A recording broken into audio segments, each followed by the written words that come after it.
Assalamualaikum warahmatullahi wabarakatuh. Pada video kali ini kita akan membicarakan mengenai uang. Uang adalah sesuatu yang diterima atau dipercaya masyarakat sebagai alat pembayaran atau transaksi. Dari sudut pandang ekonom, uang merupakan stok aset-aset yang digunakan untuk transaksi. Karena itu, uang dapat berbentuk apa saja, tetapi tidak berarti segala sesuatu itu adalah uang. Kalau kita bicara likuiditas uang terbagi menjadi 3 macam, yaitu uang fiat, uang komoditas, dan uang hampir likuid sempurna. Sebelum kita bahas satu persatu, perlu diketahui bahwa semakin likuid uang, maka penggunaannya semakin mudah. Kita tinggal menukarnya dengan apapun yang kita inginkan. Sekarang mari kita bahas satu persatu mengenai macam-macam uang ini. Yang pertama adalah uang fiat. Uang fiat merupakan komoditas yang diterima sebagai uang, namun nilai nominalnya jauh lebih besar dari nilai komoditas itu sendiri. Contohnya adalah uang kertas yang kita gunakan saat ini. Untuk uang 100.000, harga kertasnya sendiri tidak mencapai 100.000. Tapi kita sebagai masyarakat menerima bahwa uang itu bernilai 100.000. Jadi di sini nilai nominalnya lebih besar daripada nilai kertasnya. Yang kedua adalah uang komoditas. Uang komoditas ini adalah uang yang nilainya sebesar nilai komoditas itu sendiri. Contohnya pada masa lalu, nilai sekeping uang perunggu lebih kecil daripada nilai 1 keping uang perak, atau 1 keping uang perak lebih kecil daripada 1 keping uang emas. Nilai ini sebanding dengan nilai zat pembentuk uangnya. Macam yang ketiga adalah uang hampir likuid sempurna. Seperti sudah disebutkan tadi, likuiditas uang menggambarkan kemudahan uang tersebut digunakan. Uang fiat dan uang komoditas adalah uang yang likuid sempurna. Untuk memanfaatkan uang fiat dan uang komoditas, tidak perlu ditukarkan atau dicairkan terlebih dahulu. Selain kedua jenis uang tadi, ada aset finansial yang berfungsi sebagai uang, namun untuk menggunakannya harus ditukarkan atau dicairkan terlebih dahulu. Misalnya, uang dalam bentuk cek. Cek dapat diterima sebagai alat pembayaran, namun tidak semua pelaku kegiatan ekonomi mau menerima cek. Bukan karena tidak percaya, tetapi bila ingin menggunakan uang tersebut, harus ditukarkan dulu ke dalam bentuk uang kertas atau uang logam. Inilah mengapa penggunaan cek dalam bertransaksi tidak semudah penggunaan uang logam ataupun uang kertas. Karena itu, walaupun dapat digunakan sebagai uang, cek bukanlah substitusi sempurna bagi uang kertas ataupun uang logam. Uang memiliki 4 fungsi penting, yaitu sebagai satuan hitung, alat transaksi atau pembayaran, penyimpan nilai, dan standar pembayaran di masa mendatang. Sebagai satuan hitung, uang dapat memberikan harga suatu komoditas berdasarkan satu ukuran umum. Misal, harga sepotong celana jeans adalah 200.000, atau harga sepasang sepatu kulit adalah 250.000. Harga tersebut dapat ditetapkan dengan pasti. Uang juga berfungsi sebagai alat transaksi. Hal ini diberikan jaminan oleh pemerintah melalui undang-undang atau keputusan yang berkekuatan hukum. Dengan fungsinya sebagai alat transaksi, uang amat mempermudah dan mempercepat kegiatan pertukaran dalam perekonomian modern.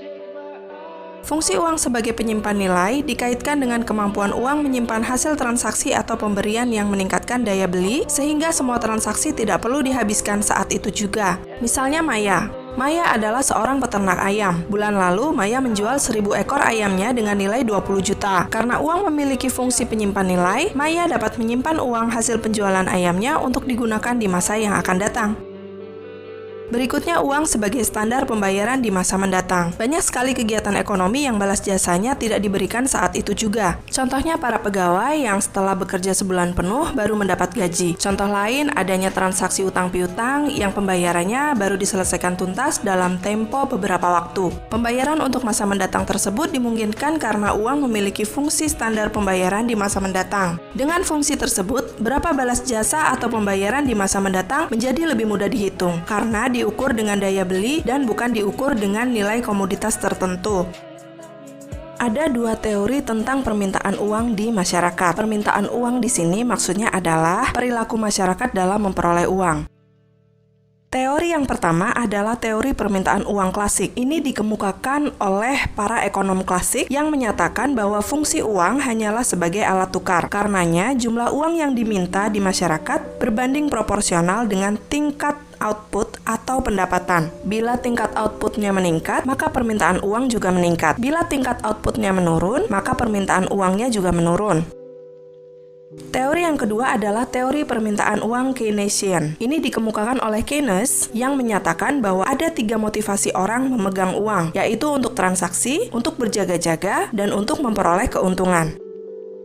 Menurut Keynes, masyarakat memegang uang dalam rangka mempermudah kegiatan transaksi sehari-hari. Permintaan uang untuk transaksi berhubungan positif dengan tingkat pendapatan. Jika pendapatan meningkat, maka kebutuhan uang untuk transaksi juga meningkat. Motivasi berikutnya adalah motivasi berjaga-jaga. Hal lain yang juga memotivasi orang memegang uang adalah persiapan untuk menghadapi hal-hal yang tidak diinginkan dan atau hal-hal yang tidak terduga, misalnya sakit atau mengalami kecelakaan. Terkait motivasi ini, jika pendapatan meningkat, permintaan uang untuk berjaga-jaga juga meningkat. Motivasi menurut Keynes yang terakhir adalah motivasi spekulasi. Motivasi spekulasi ini memiliki kaitan dengan fungsi uang sebagai penyimpan nilai. Teori ini didasarkan dari asumsi bahwa uang adalah salah satu dari 2 aset finansial yang dapat dimiliki masyarakat. Aset lainnya adalah obligasi, yaitu surat utang yang disertai janji memberikan pendapatan bunga. Di suatu negara dikenal istilah jumlah uang beredar. Yang dimaksud dengan jumlah uang beredar adalah nilai keseluruhan uang yang berada di tangan masyarakat. Jumlah uang beredar dalam arti sempit adalah jumlah uang beredar yang terdiri atas uang kartal dan uang giral. Ingat, uang giral, bukan uang girang. Uang kartal adalah uang kertas dan uang logam, sementara uang giral adalah uang yang berbentuk surat berharga seperti cek, giro, kartu ATM, biliet, hingga uang elektronik. Secara teknis, yang dihitung sebagai uang beredar adalah uang yang benar-benar berada di tangan masyarakat. Uang yang berada di tangan bank, baik itu bank umum maupun bank sentral, serta uang kertas dan logam milik pemerintah tidak dihitung sebagai uang beredar.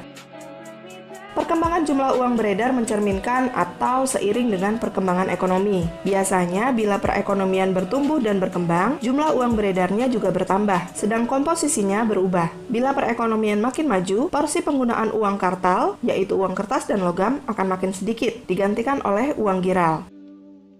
Biasanya, bila perekonomian makin meningkat, jumlah uang beredar dalam arti sempit juga makin kecil. Baiklah, itu tadi penjelasan mengenai uang. Sekian dulu, kita akan berjumpa lagi di video mengenai pembahasan yang lainnya.